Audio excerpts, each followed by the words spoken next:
Good morning, good evening, good afternoon, guys, and welcome back to my channel. I hope you're having a beautiful day and that you guys are staying safe and that you guys are well. We're going to be going through West District's open water.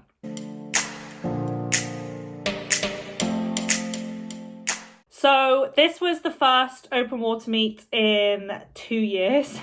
So the race skills were a little bit rusty.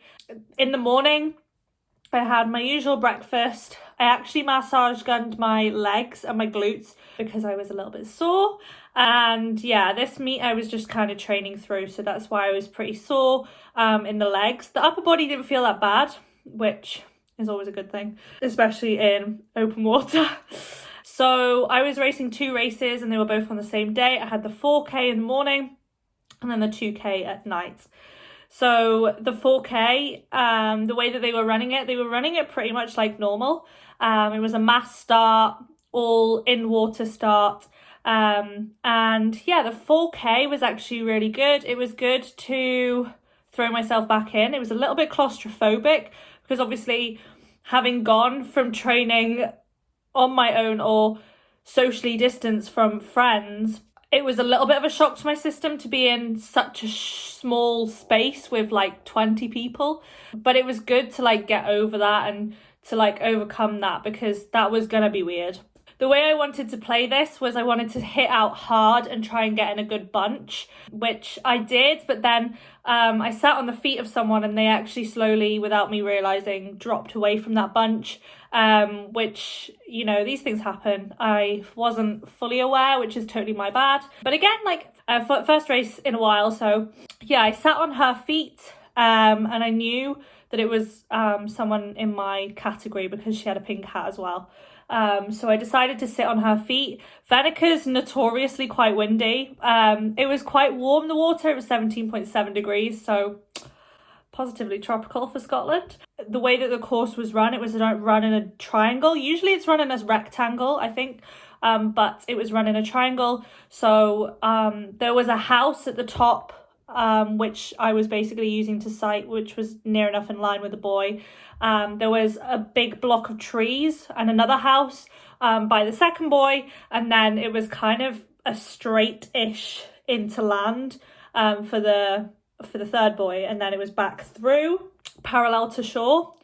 So along the parallel to shore, that was where you were swimming into the wind. So what I decided to do was to sit on someone's feet, and it was another girl sat on her feet so that she could block the wind for me, get a little bit of an easy ride. And my plan was to try and attack along the tailwind section. So about 1.5 K in, I tried to attack, got on the front successfully. She took the wider line, I took the better line, and managed to get in front. And I did think that I had broken her. I thought I broke through, but then she kind of came back a little bit. And then so I was on front for the middle 2K, and then she found a pack of boys which were coming up behind us, and she got on the feet of them, so she was getting towed along by them. I then joined that pack, and so we were kind of in like a pack of 4. There was 2 boys, 2 girls. The 2 boys I wasn't worried about. They were just giving me a little tow. Like, they're not in my category. I don't need to worry about them. It was her that I was focused on. And obviously, in the moment, you don't know if that's the difference between 3rd and 4th. So I didn't want to lose that race. I mean, anyway, I'm not one who wants to like lose. I want to beat the person who I'm racing because I am quite competitive.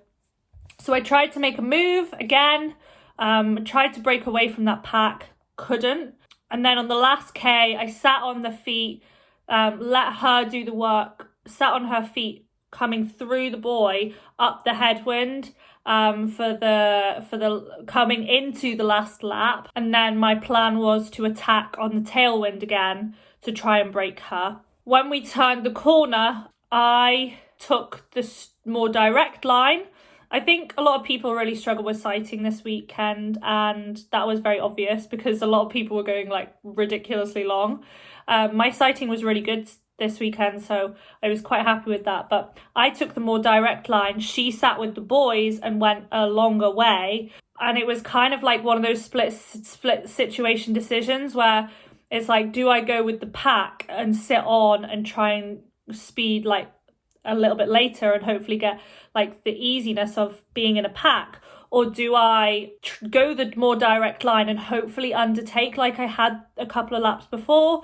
So I chose to go the more direct route, which as it turned out wasn't the right decision to make, but it could have been the right decision. It was just one of those situations. So she actually was in front by quite a bit, and I actually kind of started to get dropped after the last boy. So I didn't beat her. Overall, the time was a little bit slow. I wasn't overly happy with the time, but considering it was the first one back, I was pretty chuffed with it.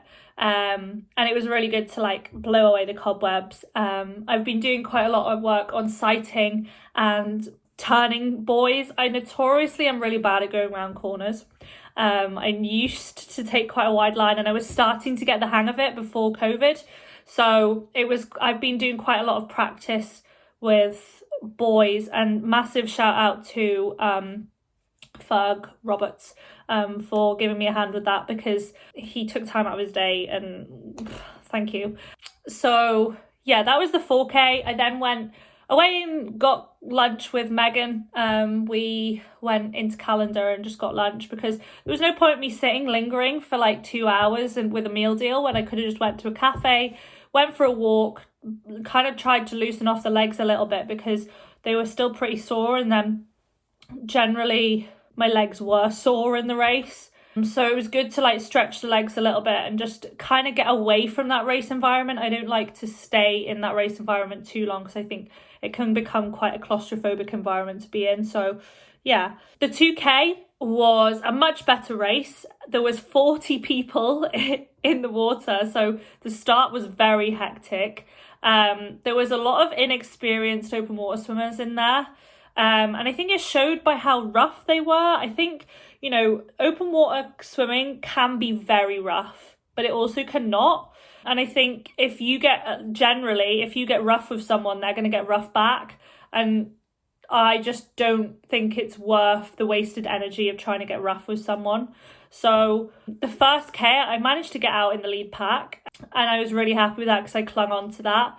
A couple of girls started catching me, started trying to sit on me, which I was fine with. I was confident enough that I would be able to break away. However, I got mixed in around the last buoy of the first lap. I got mixed up in a little bit of an argy-bargy, like squishing. So there was people, I was swimming in the middle, there was people coming from one side, there was people coming from this side. I was trying to hold my own. And in my opinion, it was actually slightly too rough. I am very surprised that they didn't get a yellow card. Somebody actually grabbed my foot and pulled me back, and to the point where I was actually going backwards. And I was quite surprised that they didn't get pulled up on it, because the ref was like literally next to us. So one, I was surprised that they did it where they did it. Like, if you were gonna play rough, I wouldn't do it where someone can see it. And in fairness, it would be difficult to see what's going on, especially when there's such a big bunch, and especially when it is under the water pulling. But I did actually go backwards so it was very rough, which I just really disagree with, and I just don't see the point in. But that's just open water swimming, that's just sport. Like, these things happen. So I did get involved in a little bit of that. One of the girls actually did well off it, and then I was involved in a little bit of a fight for third. So there was also another girl behind us who we dropped, but it was a bit of a fight for third. I again sat on the feet of the girl who I was fighting for third with, along the headwind section, and then I tried to make a break, couldn't make a break, but I just sat on her feet. I didn't want to make a break too soon like I did on the first one.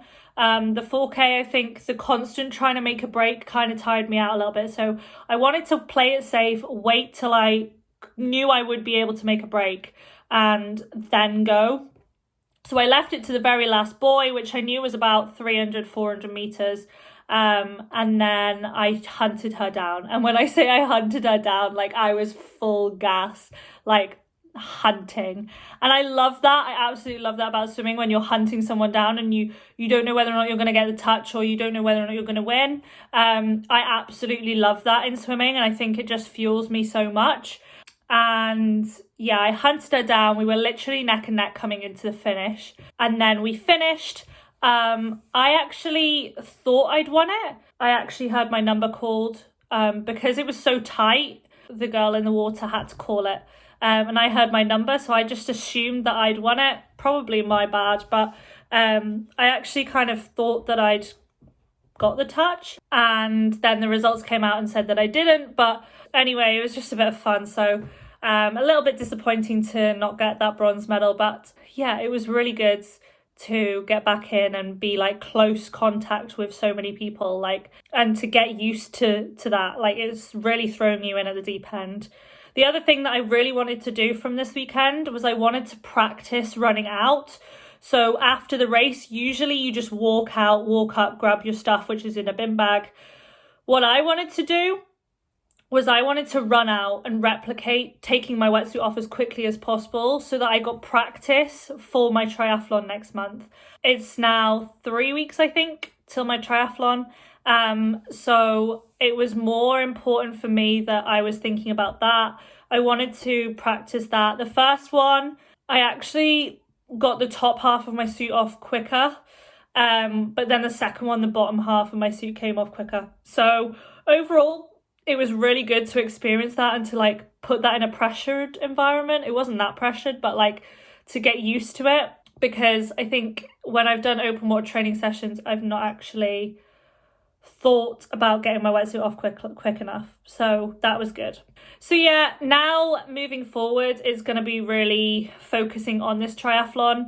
I think that my swim is, although the times were a little bit slower than I would have liked, it was a very windy day. So you can never really be too het up on times in open water. So yeah, I think my swim is where it needs to be. So I think for the next couple of weeks, it will definitely just be a focus on the bike and run to try and get it up to scratch to be able to race well in September. I'm super excited. I also need to learn transitions. So I think I will possibly be going next week to learn transitions. And I'll probably film that or get someone to film that because I think it's good to show your weaknesses. I am so excited for this triathlon, and it would not surprise me if after it I choose to do a lot more.